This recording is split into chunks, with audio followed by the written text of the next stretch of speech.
Desafio aceito.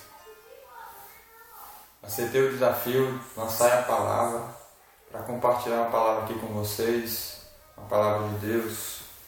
E para começar, eu quero falar de uma afirmação de Jesus, que fala o seguinte: quem nunca pecou, que atire a primeira pedra. Você pode dizer que nunca pecou? Você pode dizer que não tem pecados? Creio que não. Eu também não posso. Se você diz que tem pecados, você se afirma a si mesmo que é culpado. E eu também afirmo que sou culpado. Todos nós somos culpados. Culpados de quê? Culpados do pecado. A Bíblia afirma que não há nenhum justo sequer.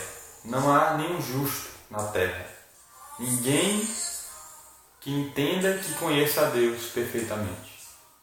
Quero compartilhar uma palavra com vocês que está em Êxodo, capítulo 34, versículo 7, onde diz o seguinte, versículos 6 e 7: Senhor, Senhor, Deus compassivo e misericordioso, paciente, cheio de amor e de fidelidade, que mantém o seu amor a milhares e perdoa a maldade e a rebelião e o pecado. Contudo, não deixa de punir o pecado, o culpado, castiga os filhos e os netos pelo pecado de seus pais até a terceira e quarta geração. Mas eu quero frisar no versículo que diz: não deixa de punir o culpado. Nós vivemos no meio de uma geração em que os governantes, a justiça, não punem devidamente os culpados. Inocentam aqueles que são culpados e condenam aqueles que são justos. Vemos aí todos os dias nos jornais, na televisão, na internet, notícias de pessoas que matam e no outro dia estão nas ruas. E pessoas que não são culpadas de crimes estão na cadeia. Estão pagando por algo que não cometeram. Lá em Provérbios, capítulo 17, versículo 15, fala algo sobre isso. Fala algo sobre isso que está acontecendo hoje em dia.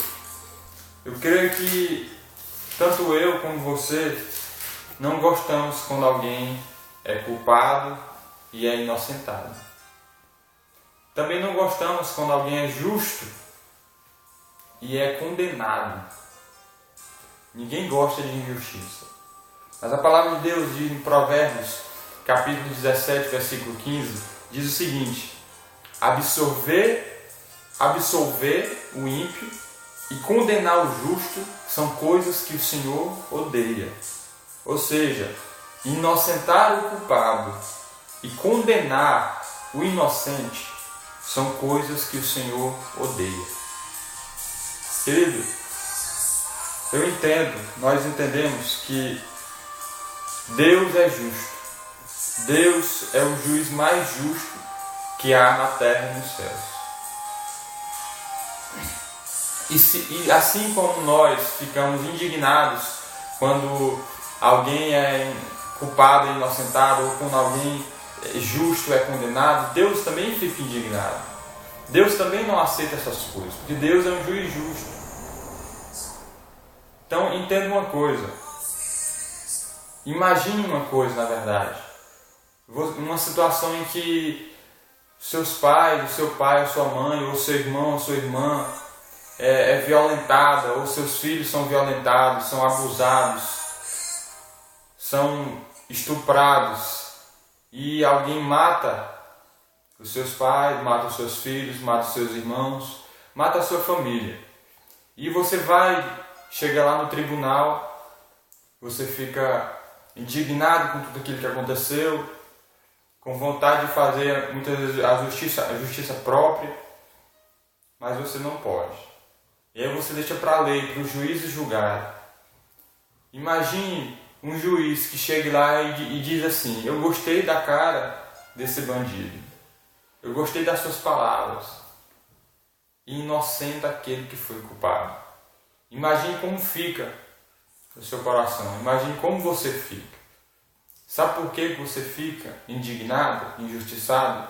Porque você não gosta de injustiça. Deus colocou isso em nós. Nós não gostamos de injustiça porque Deus não se agrada da injustiça. A palavra do Senhor afirma que inocentar o culpado e condenar o inocente são coisas que o Senhor odeia. A palavra do Senhor também fala que Ele não deixa de castigar o culpado, não deixa de punir o culpado. E onde entra eu e você nessa história? Onde entra isso? Onde nós nos colocamos nessa história? Entra quando eu e você nos declaramos agora há pouco, entendemos agora há pouco que temos pecado, que somos culpados. Nós somos culpados, nós temos pecado. A Bíblia diz que o salário do pecado é a morte. O resultado, a consequência do pecado é a morte. Nós somos culpados. E agora, Deus tem ou não tem que exercer a justiça? Deus tem ou não tem que ser um juiz justo? Mas às vezes você pensa, não, mas eu tenho fé em Deus, eu creio em Deus, Ele vai me perdoar. Deus, Ele não vai me condenar, Ele não vai me punir. Mas por que Deus deveria fazer isso, se Ele é um juiz justo? Se nós queremos justiça sempre, por que não deveríamos ter justiça conosco mesmo, desejar justiça conosco mesmo? Isso não é o certo? Condenar o culpado não é o certo? Inocentar o justo não seria o certo? Nós somos pecadores e por isso nós somos culpados. Nós não éramos culpados, nós somos culpados e sempre seremos culpados. Culpados de pecar contra Deus. Como nós somos culpados? Como nós pecamos? Quando nós adulteramos. Adulteramos não só nas atitudes, mas também nos pensamentos. Quando nós cobiçamos algo que não é nosso. Quando nós roubamos aquilo de outra pessoa. Quando nós desonramos nossos pais, nós somos culpados. Quando nós damos falso testemunho, mentimos, até às vezes mesmo para ajudar alguma pessoa. Ou quando nós idolatramos imagens, idolatramos homens, idolatramos a internet, a televisão. Qualquer coisa que possamos colocar no lugar de Deus é idolatria. É idolatria. Quem de nós pode dizer que não cometeu nenhum desses pecados? Em Tiago capítulo 1 fala que aquele que quebra apenas um ponto da lei é culpado de quebrar toda a lei. É culpado de quebrar toda a lei. Então eu reconheço que sou culpado. E você reconhece que é culpado? Você reconhece que não merece ser inocentado? Deus viu tudo isso. Deus viu que nós somos culpados. Deus vê que nós somos culpados. E Ele precisa punir o culpado. Ele precisa exercer a justiça. Ele precisa exercer a justiça. Deus precisa punir aquele que cometeu o pecado.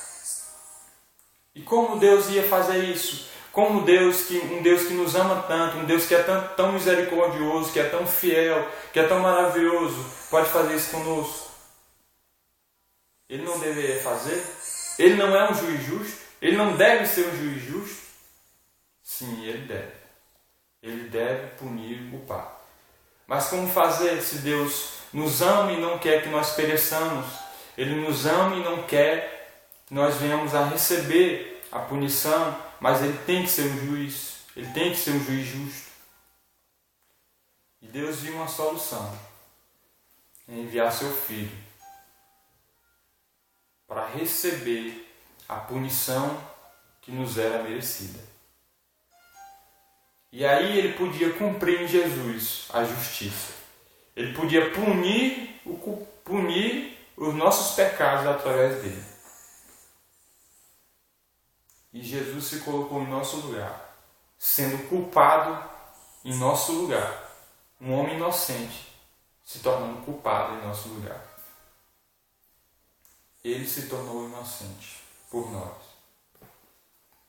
Mas como receber isso? Será que Jesus morreu e aí todos podemos viver agora deliberadamente, podemos pecar agora à vontade, porque ele já exerceu a justiça, ele já recebeu a punição por todos os nossos pecados e agora nós podemos viver deliberadamente pecando?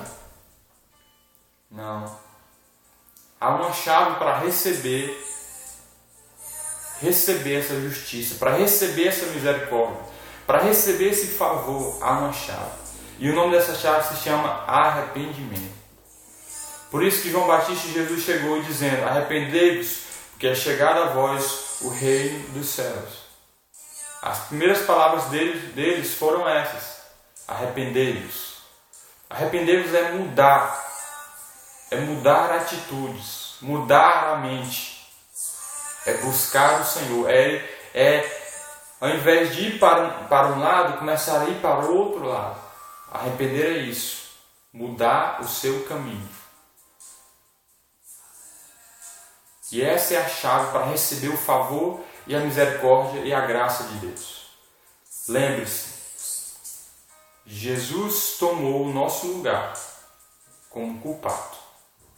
Mas isso só é real em nós. Isso nós só recebemos através do arrependimento. Através do arrependimento. Nós precisamos mudar. Nós precisamos receber essa paternidade de Deus. Nós precisamos receber a misericórdia e a graça de Deus através do arrependimento. Não adianta dizer, eu tenho fé em Deus, eu tenho Jesus no meu coração, se não mudar, se não houver arrependimento. Então, eu chamo vocês, meus queridos, para viver uma vida de arrependimento. Porque nós somos culpados e precisamos desse Salvador, precisamos dessa graça para viver. Precisamos dessa graça para sermos salvos. E é por isso que o versículo mais importante da Bíblia, João 3,16, fala que Deus amou tanto o mundo, tanto que deu o seu único filho. Para que Ele deu o seu único filho? Para que nós, aqueles que creem, para que você, se você crê, não pereça, não venha a perecer, mas tenha a vida eterna. E assim como eu falei, que a Bíblia diz que o salário do pecado é a morte, é assim, é verdade. Mas o dom gratuito de Deus é a vida eterna em Cristo Jesus.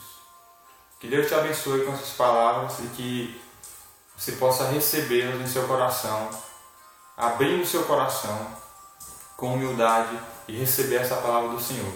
Deus te abençoe, em nome de Jesus. Desafio cumprido. Desafio aceito é desafio cumprido. Deus te abençoe, em nome de Jesus. Amém.